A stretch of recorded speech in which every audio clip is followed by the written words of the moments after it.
تو اذا قمتم الی الصلاۃ فاغسلوا وجوہکم، پھر قرآن میں جو آیا ہے نا کہ جب تم نماز کے لیے کھڑے ہونے لگو تو وضو کرو، تو پھر تم یہ ترجمہ کرو جب تم نماز پڑھ چکو تو وضو کر لو۔ سادھے بندے از اور ازا کے معنی کا فرق، پاسٹ پریزنٹ فیوچر کے صیغے کا فرق بھی نہیں آتا کہ ماضی حال مستقبل کا کیا معنی ہے۔ اذا صلیتم علی المیت فاخلصوا لہ الدعاء، جب تم میت پر نماز جنازہ پڑھنے لگو تو اخلاص کے ساتھ دعا کرو، ریاکاری کے لیے جنازے میں نہ جاؤ کہ اگلی صف میں مجھے دیکھیں، تم چھپ کر ٹھہرو، اخلاص کے ساتھ مانگو۔ اسی لیے تو کہتے ہیں جنازے کی آخری صف کا ثواب پہلی صف سے بہت زیادہ ہے کہ وہاں ریاکاری کم ہوتی ہے۔ تو بھئی یہ مراد ہے، اور یہ میری مراد نہیں ہے، جس کتاب میں یہ حدیث لکھی ہے سنن ابن ماجہ میں امام ابن ماجہ القزوینی رحمہ اللہ نے اوپر باب یہی لکھا ہے کہ نماز جنازے والی دعا مراد ہے، اس سے سلام کے بعد والی نہیں ہے۔ اور اگر تو سلام کے بعد دعا مانگتا ہے تو میرا بھی ایک سوال حل کر دے، خدا کی قسم میں تمہیں گھڑی تحفہ دوں گا، مکہ مکرمہ سے مجھے تیسرے سسر نے گھڑی ہدیہ دی ہے، میں اس ہدیہ میں تمہیں پیش کروں گا۔ تم ہنسنے لگے ہو، گھڑی پہ نہیں ہنسے، تم جس چیز پہ ہنسے ہو یہ شاہ صاحب بھی جانتے اور میں بھی جانتا ہوں، ٹھیک ہے نا؟ تو بھائی تم بھی، میرے سسر صاحب نے مجھے دیے، وہ آج کل بیمار ہیں، ان کے لیے دعا فرمائے، اللہ انہیں صحت عطا فرمائے، اللہ ان کی نسلوں سے دین کی خدمت لے۔ مجھے کہتے رہتے ہیں کہ جب تو گفتگو کر رہا ہوتا ہے تو رحمت کے نزول کا وقت ہوتا ہے، میرے لیے دعا کیا کریں۔ تو ہمارے حاج صاحب کے لیے آپ سب دعا کریں، اللہ پاک ان سے دین کا کام لے، ان سے نسلوں سے کام لے، آمین تو کہہ دو۔ کوئی بیویاں نہیں سن رہی بھی تیسرے صف سسر کے لیے دعا کیا تمہیں ماریں گی، مارتی وارتی کوئی نہیں ہے، آمین کہہ دو۔ لوگ ایک کر کے بیٹھے ہیں، دوسری دلان نہ چاہویں، مولوی دیکھ کے نہ چھک لیا تو گھر کی منہ بھی کھانا ہے۔ تو میرے دوستو ایک سوال میرا بھی حل کر لو، اگر نماز جنازہ کے سلام کے بعد دعا ہے، مجھے کوئی ساتھی پین دکھا دے کسی کے پاس، جزاک اللہ، اس طرح یوں پین لیں اور ایک کاغذ لیں، بڑے سے بڑے مولوی صاحب جو کہیں نا نماز جنازہ کے بعد دعا ہے، یوں پین کاغذ لے کر اس کے پاس یوں سامنے رکھ دیں، انہیں کہیں حضرت مولانا اللہ آپ کو خوش رکھے، آمین بھی کہہ دو، اللہ آپ کو سلامت رکھے، ماشاءاللہ ہماری ایک ٹینشن ختم کر دیں، ٹینشن فری کر دیں، ایک مسئلے کا حل کر دیں، ادھر لکھ کے دے دیں حضور علیہ السلام نے کون سی دعا مانگی تھی، وہ لفظ ادھر لکھ دیں، ہم ابھی سے مانگنا شروع کر دیں گے۔ اس دھرتی پر، اس 7 بر اعظم میں 6 بر اعظم میں مخلوق ہے، اس آسمان کے نیچے اس زمین کے اوپر کسی ماں کی کوکھ نے وہ مولوی نہیں جنا جو پیغمبر کی سلام کے دعا کے بعد نماز جنازہ کے سلام کے بعد والی دعا کے لفظ لکھ دے، ہے ہی کوئی نہیں۔ حضور نے مانگے ہوتے تو لفظ ہوتے، اوہ مسجد آتے ہو کون سے لفظ سے دعا مانگتے ہو؟ اللہم افتح لی، میں لکھ دیتا ہوں، میں ثبوت دکھاتا ہوں۔ نکلتے ہو تو اللہم انی اسالک، میں حدیث سے دکھاتا ہوں، صحیح مسلم سے حضور پاک نے پڑھی ہے، سوتے اٹھتے جاگتے آتے جاتے وقت کی دعائیں ہم لکھ دیتے ہیں، حضور نے مانگی ہم کتابوں سے دکھاتے ہیں۔ جرت کرے وہ آدمی جو کہتا ہے میں پیغمبر کی حدیث دکھاؤں گا، وہ ادھر لفظ دکھا دے، خدا کی قسم ہم مان جائیں گے، گھڑی تحفہ بھی دیں گے، بڑی اوکھی گھڑی ہے یہ، ہم یہ تحفہ بھی دیں گے آپ کو، تو آپ بسم اللہ کریں۔ مولوی کیا کہیں گے؟ لفظ تو کوئی نہیں ہے۔ تو میرے بھائی جب لفظ کوئی نہیں ہے تو امت کو لڑایا کیوں ہے؟ تو کہتا بھی حضور نے نہیں مانگی، تمہاری مرضی ہے مانگو یا نہ مانگو، میں دیکھتا کہ کوئی مانگتا ہے، پھر کہتا بھی حضور نے نہیں مانگی، حضور نے مانگی ہوتے تو لفظ ہوتے۔ اس دھرتی پہ حضور کے لفظ ثابت نہیں کیا جا سکتے کیونکہ حضور نے مانگی نہیں۔ مولا جی کے پاس علم ختم ہو جائے گا، دلیل نہیں آئے گی آگے، جب لفظ ہی نہیں ہے تو انہیں کہا جب لفظ نہیں ہے تو پھر کیوں مانگتے ہو؟ پھر ایک لنگڑی دلیل لائیں گے، وہ کیا ہے؟ مانگنے میں حرج کیا ہے؟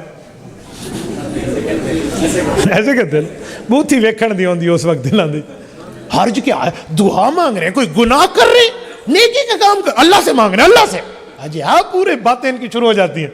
پھر دوبارہ ہاتھ پکڑے مالی صاحب کے، مالی صاحب غصہ نہ کریں، تھوڑے سے ٹھنڈے ہو جائیں، کول اپ ہو جائیں، ایک مسئلہ بتا دیں، جو کام حضور نے نہیں کیا آپ کر رہے ہیں تو ساتھ یہ کہا کریں کہ بھائی یہ میں کر رہا ہوں، حضور نے نہیں کیا، یہ فرما دیا کریں، یہ بات کر لیا کریں، یہ تو بتا دینا سر، تاکہ لوگوں کو پتہ چلے مولوی علی دعا ہے، حضور علی کوئی نہیں، یہ بھی کہہ دیا کریں، ساتھ کہیں نیکی کا کام کر رہا ہوں، دعا ہے مانگ لو، حضور نے نہیں مانگی، حضور سے ثابت نہیں، یہ کہہ دیا کریں۔ پھر میں ویکھدا تے لوگ تھوڑی یہ نیکی مندن، پھر میں دیکھوں گا کہ لوگ اس کو نیکی کہتے ہیں۔